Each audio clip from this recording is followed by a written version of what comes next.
Hello दोस्तों, आज हम फिर से आपकी विज्ञान यानी कक्षा 10वीं की विज्ञान का विद्युत पाठ लेकर के आए हैं। और आज का जो अगला बिंदु हमारा है वह है विद्युत विभव और विभवांतर, यानी कि electric potential and potential difference. तो ये दो बिंदु हैं। इन दो बिंदु को लेकर के आज हमको समझना है कि ये दोनों बिंदु होते क्या हैं। सबसे पहला जो हमारा बिंदु है विद्युत विभव है। पहले इनको सरलता से समझ लेते हैं। जब इसको समझेंगे तो ये अपने आप समझ में आ जाएगा, क्योंकि मेन चीज ये है। ठीक है ना, विभव को समझ लिया तो विभवांतर आपके समझ में आ जाएगा। ठीक है, सबसे पहला देख लेते हैं क्या, विद्युत विभव। अब विद्युत विभव को समझना है तो जैसे मान लीजिए कोई एक विद्युत क्षेत्र है। हम ऐसा समझ लेते हैं कि ये कोई एक विद्युत क्षेत्र है जहां पर ये कोई बिंदु है ए। ठीक है, अब इस ए बिंदु पर यदि मान लेते हैं कोई आवेश है जिसको हम कहते हैं Q। अब इस आवेश को बिंदु ए तक, यानी आवेश Q को बिंदु ए तक लाने में जो कार्य किया जाएगा वही कार्य क्या है, विभव कहलाता है, यानी विद्युत विभव कहलाता है। थोड़ा सा इसको और सरलता से भी समझने की कोशिश करें तो किसी भी विद्युत क्षेत्र के किसी भी बिंदु पर जो आवेश होता है, आवेश की जो स्थितिज ऊर्जा होती है, उसी स्थितिज ऊर्जा को हम क्या कहते हैं, विद्युत विभव कहते हैं। थोड़ा और यदि सिंप्लीफाई इसको करें और सरल यदि करने की कोशिश करें तो किसी भी विद्युत क्षेत्र के किसी बिंदु की जो ऊर्जा होती है उसी ऊर्जा को हम क्या कहेंगे, विद्युत विभव कहेंगे। ठीक है, अब दूसरा जो हमारा बिंदु है वो विभवांतर है। ठीक है ना, विभवांतर क्या है, विभव में अंतर। यदि इसको विच्छेद आप कर दीजिए तो विभव धन अंतर, यानी विभव में जो अंतर होता है वही क्या कहलाता है, विभवांतर कहलाता है। अब इसको हम कैसे समझेंगे, विभवांतर क्या चीज है। तो जैसे मान लीजिए बिंदु ए है और बिंदु बी है। यदि मान लेते हैं किसी विद्युत क्षेत्र में दो बिंदु है, एक ए है और एक बी है। अब यहां का विभव मान लेते हैं Q। यदि ये ऐसा मान लेते हैं कि यहाँ का जो विभव है V1 है और यहाँ का विभव V2 है, तो दोनों के विभव में जो अंतर आ रहा है वही क्या कहलाता है, विभवांतर कहलाता है। यानी किसी भी विद्युत क्षेत्र के दो बिंदुओं के बीच जो विभव में अंतर होता है वही कहलाता है विभवांतर। ठीक है ना।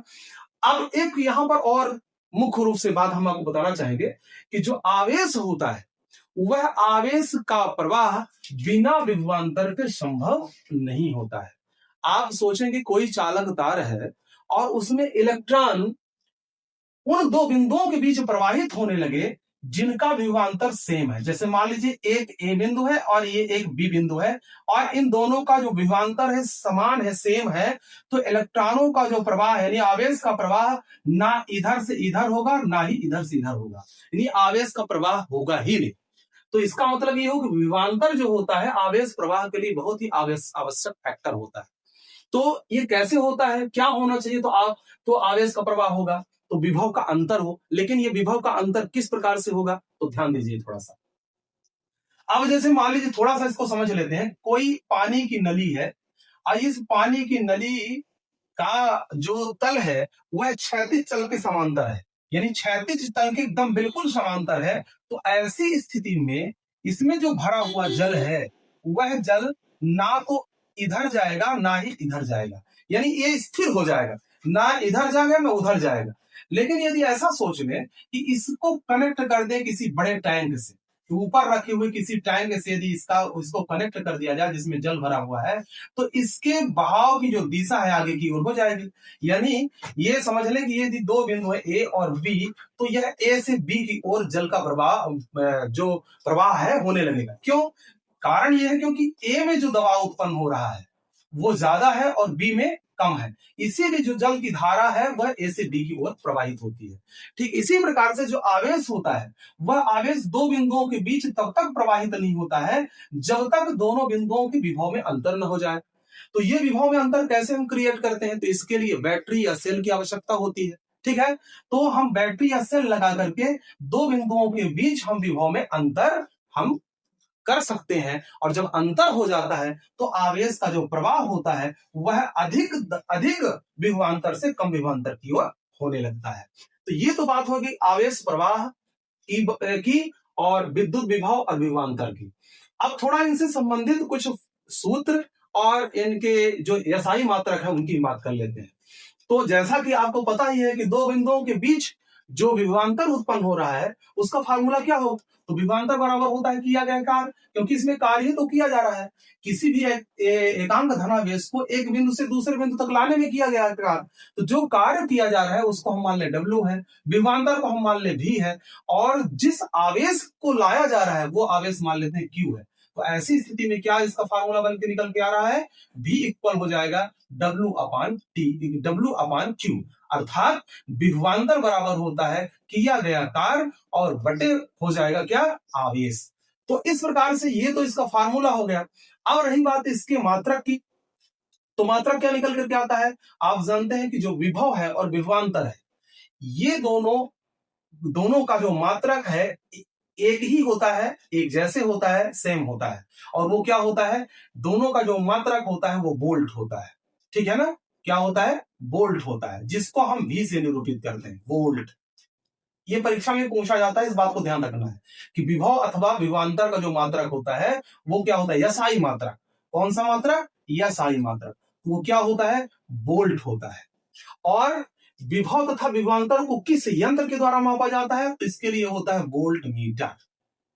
वोल्ट मीटर, इस बात को ध्यान में रखना, ये बहुत महत्वपूर्ण चीज है कि जो विभव और विभवांतर का एसआई मात्रक होता है वो वोल्ट होता है, और इनको मापा किस यंत्र से जाता है, तो वोल्ट मीटर से मापा जाता है।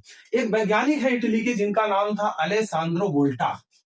अलेसांद्रो वोल्टा के नाम पर, उनके सम्मान पर ही इसे क्या कहा जाता है, वोल्ट कहा जाता है। ठीक है, विभव या विभवांतर की जो इकाई है, एसआई मात्रक है, वह अलेसांद्रो वोल्टा के नाम पर है, जिनके सम्मान में वोल्ट जो इकाई है या मात्रक बनाया गया है।